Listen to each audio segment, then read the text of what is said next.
Good morning, everyone, and welcome to the European Crossover webinar. And sorry for the delay. I fell asleep on the sofa and did not even set the alarm, and I just woke up. Let me go and pop into the news, and let's go and pull up the euro dollar. Bear with me one moment.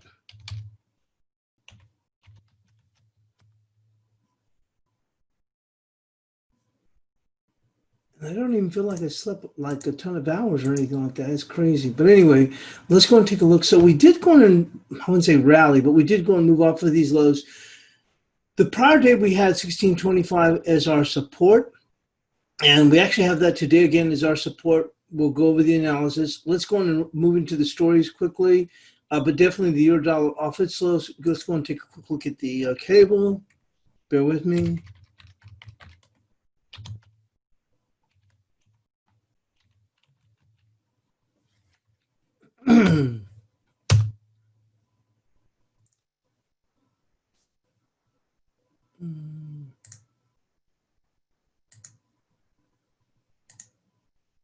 There we go.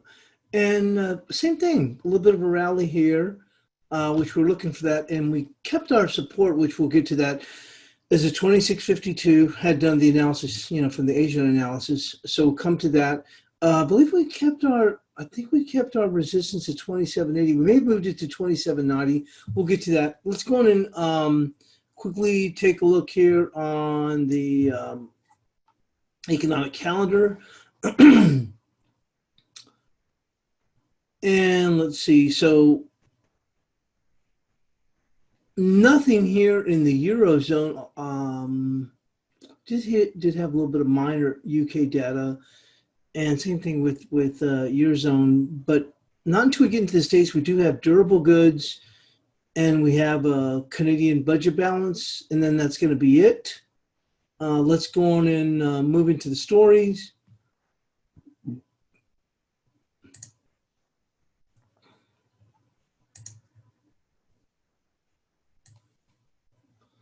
Pop into those as quickly as possible. Bear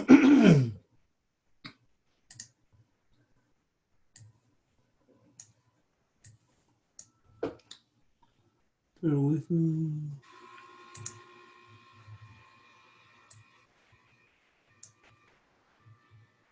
The Australian dollar was on Australian and New Zealand dollars on track for weekly losses. RBA median in focus.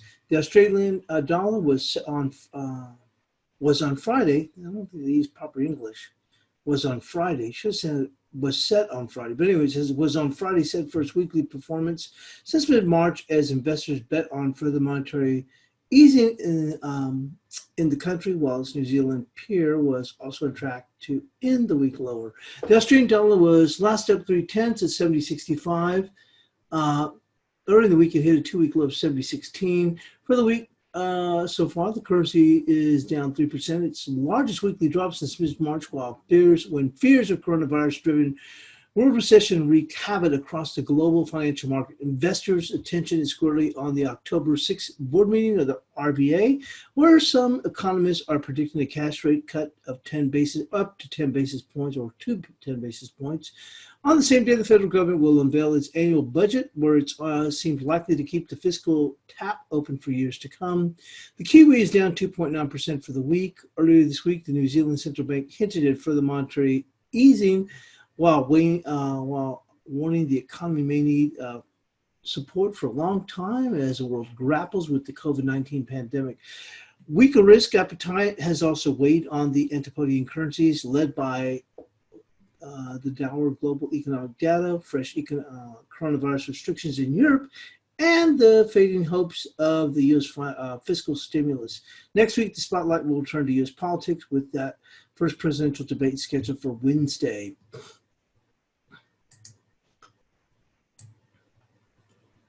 Risk currencies recover some losses and dollar stabilizes below 2-month highs.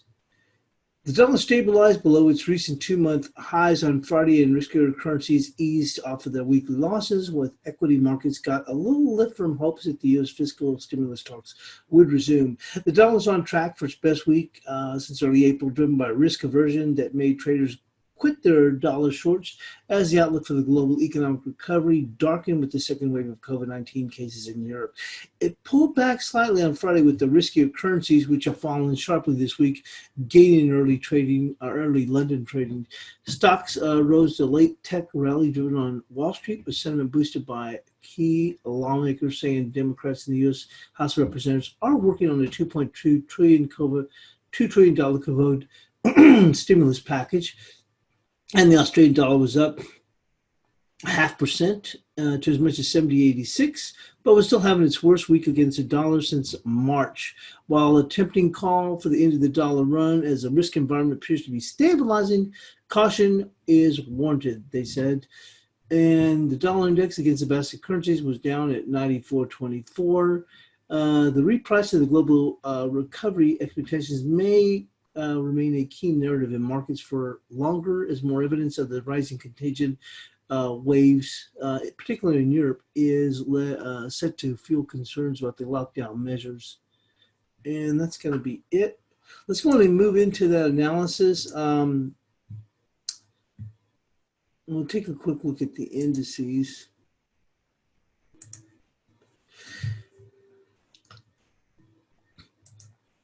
You can see here, not really a whole lot here. And this is on the 5-minute. We've rotated a little bit lower, but we're not seeing any dramatic movements. We'll go and take a look at the SPOOs. Same thing here.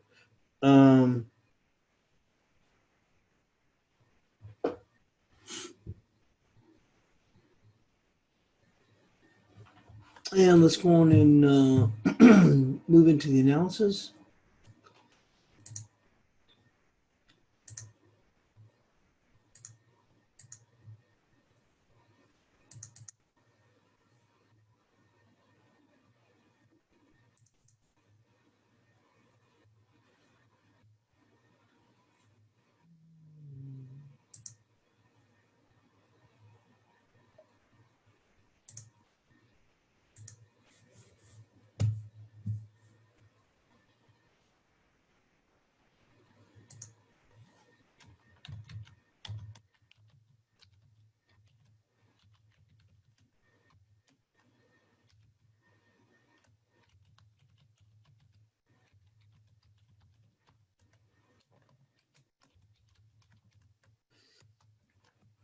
Okay, let's go and get started on that analysis, and we'll pop in with the euro dollar. One moment.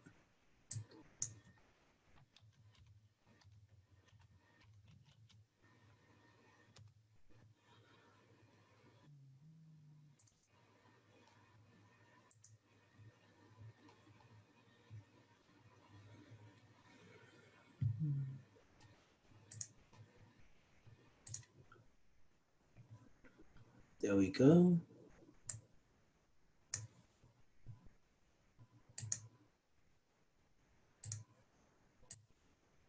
So the euro found support at the bias chart figure of 1625. That was on Thursday. Support will remain the same with resistance at 1717. So we had 1625, which got, well, actually, it's almost identical. So we just lowered the 1 pip. I don't think we're going to have anything dramatic today. Let's go and move into the cable.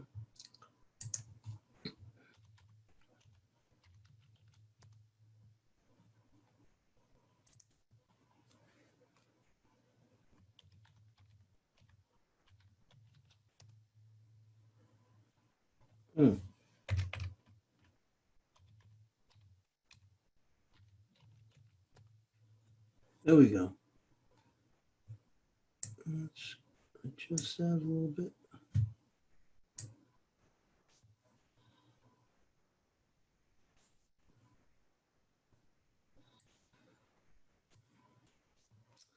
So cable held above the 2700 for the bulk of the day on Thursday. Support on Friday will remain 2652 with resistance at 2810.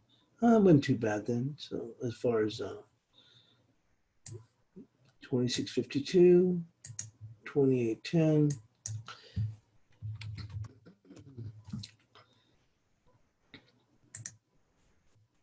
And the high was 2806. So that wasn't bad. Let's go move into the Aussie dollar.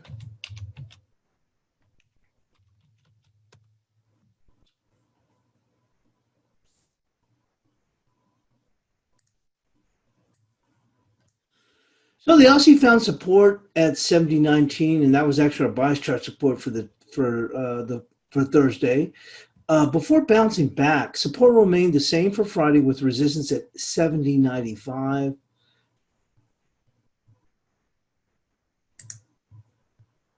Oh wow! So this is going to be identical to Thursday's, and the high was this morning 78, I think 70.87. So not bad either. Let's go and move into the Kiwi.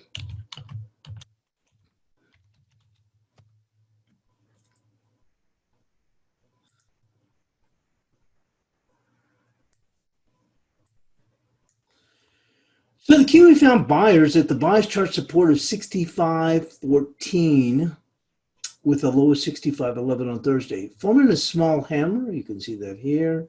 Support remains the same with resistance at 65.78. And resistance today has been 65.93, so a little bit overshoot on that.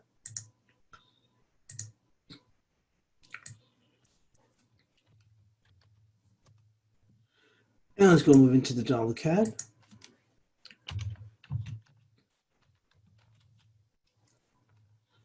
Boy, it doesn't even feel like we've got any extra sleep, to be quite honest with you.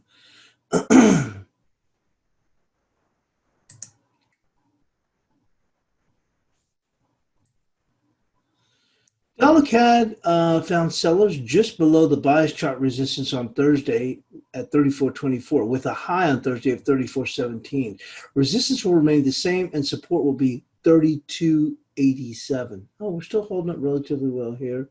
Thought we might dip back a little bit.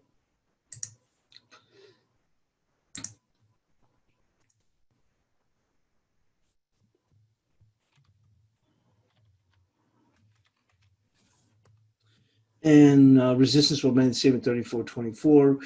High yesterday was 34.17. Right there. Pull it in there. And let's go move into the dollar peso.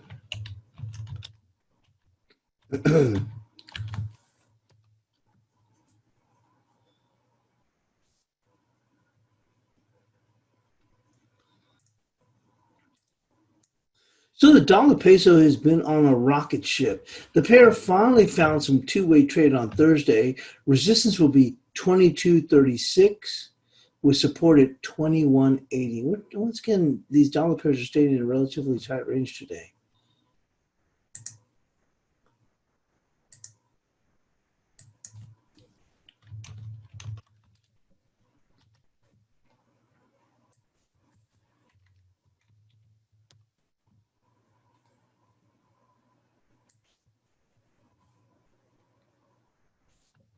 Talking about tight range, one pair where the analysis remained, the levels remained the same, and that's the dollar yen. We are just, just I don't want to say trapped, but we're just not moving much.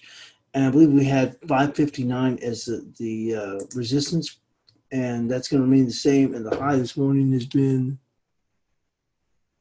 554, and then the low is 513. That's going to remain the same. So no changes from Thursday's analysis. Let's go move on to the cash dollar index.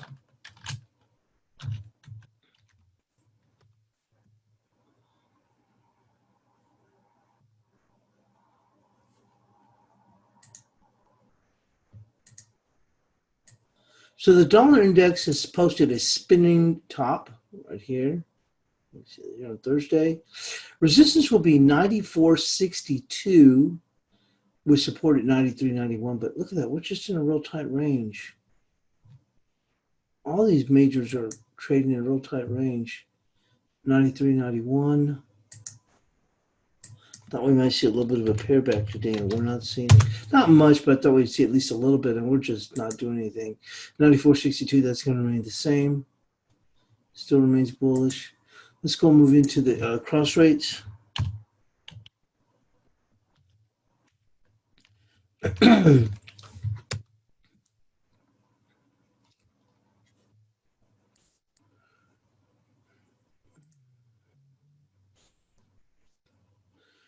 So the Kiwi yen appeared a bit stretched. Bulls need a daily close above 74.10 or 71.40, I should say, to spark for the buying. That's early from part of the weeks because I don't do the uh, um, notes for during the week once we do from the beginning. So looking at it right now, we've come down here to the 68.59, and that was our bias chart support, and we came close to tagging it. And we saw a bit of a rebound at the time. I think yesterday we were already coming off of those lows. We made a run up here. Resistance is we had for 69.25 yesterday. It has pushed a little bit higher, and resistance today would be the 69.54.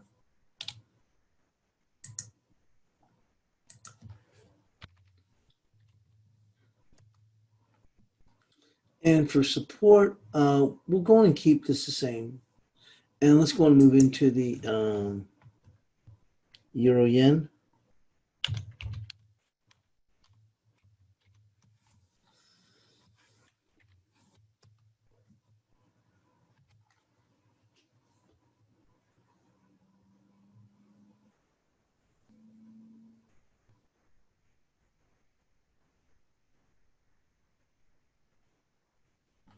And we're dead in the water here. This euro yen is not going anywhere. So the analysis is going to remain the same here on the euro yen, 22.23, 23.79. And let's go and move on to the euro odd.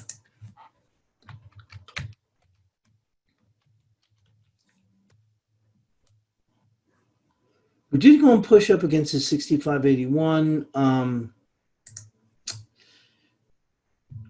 And we had the 65.81, which we got just a little bit above that. I remember we were at the time, I think when we did the analysis yesterday, we were just above it. And I said, I'm going to keep it where it is. And that has held it. But we still finished strong, close to that. The 65.81 will stay in place. The only difference is the low end. And you see right here where these body touches are coming in, that would be support, which is right where we're at. Well, it came into the lows, which is 64.71.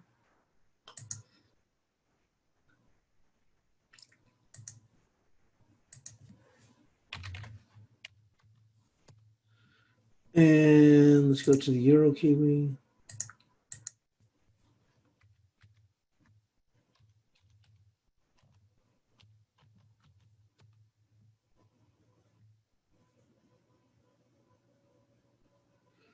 Boy, I saw a pretty good engulf bar here, but the prior body wasn't even that wide.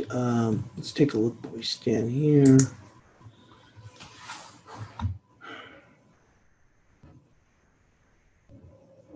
It would actually be these body touches here, and that's honestly, that's like almost like after the fact. So it'd be right there, these body touches, which would be 78.45.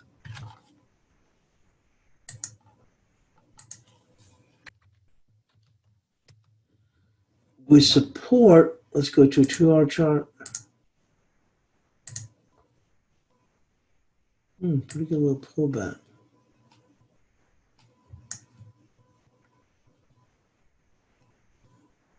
Right there. You see here that you get a lot of good touches coming across here. So it's here. It's going to be 76.91. Now, I think we've already put in the low, but that'll be it for support, 76.91.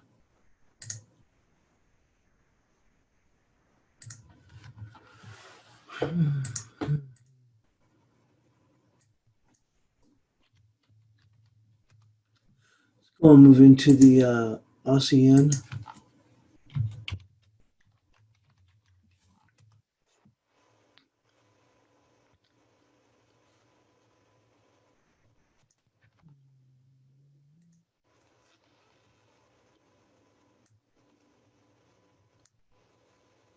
Support's going to be 73.81. I think that's pretty clear, which we had already. It came close to hitting it yesterday, didn't, but we still haven't. Once again, it looks like fairly quiet trading today on the upside. Let's go and go with the 2-hour chart.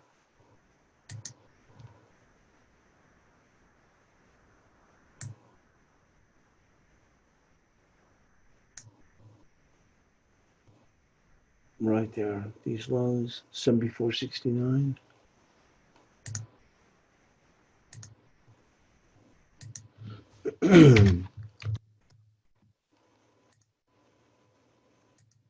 And the guppy.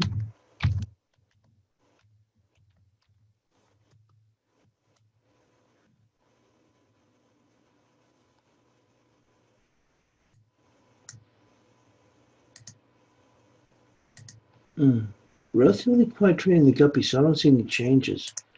And the guppy we have on the upside, 34.88. Oh, it looks like we came very close. High was 34.79, so yeah, that's going to still remain the same. And we had 33.36. We're going to keep that, so that will remain the same here on the guppy. And then starting odd.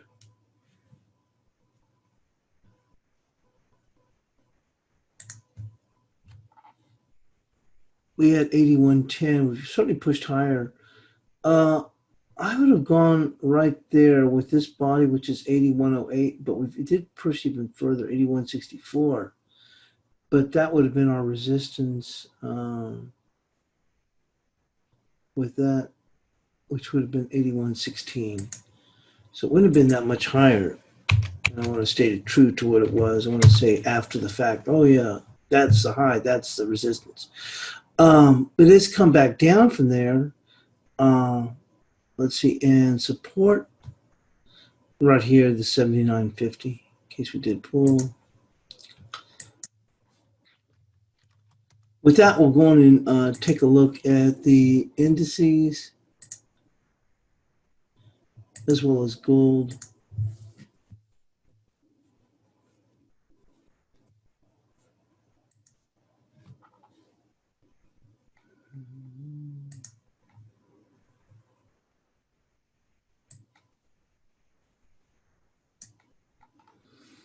Not anything was spectacular. It did move off its lows, but here we are dipping back again. So they're still under a decent amount of trouble.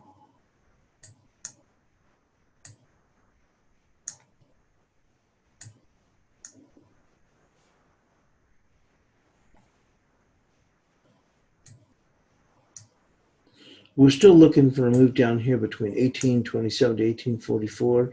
And don't forget that the VWAP from the March lows, we'll pull this back. See that? March lows comes in at 1840. Right now it's probably like 1842, but you can see it looks like they still want to make another move lower. Second shoe to drop. Crude oil. Relatively quiet. We're still trading in a fairly tight range. We're not seeing those big dramatic movements. This is on a 2-hour chart. Take a look at the SPOOs. Rotating back lower. And NASDAQ. A little bit of the same. Rotating back. But that will conclude it. And thanks for joining us in the European Crossover webinar. We'll see you in the chat room. Sorry for the delay start. And thanks for joining us.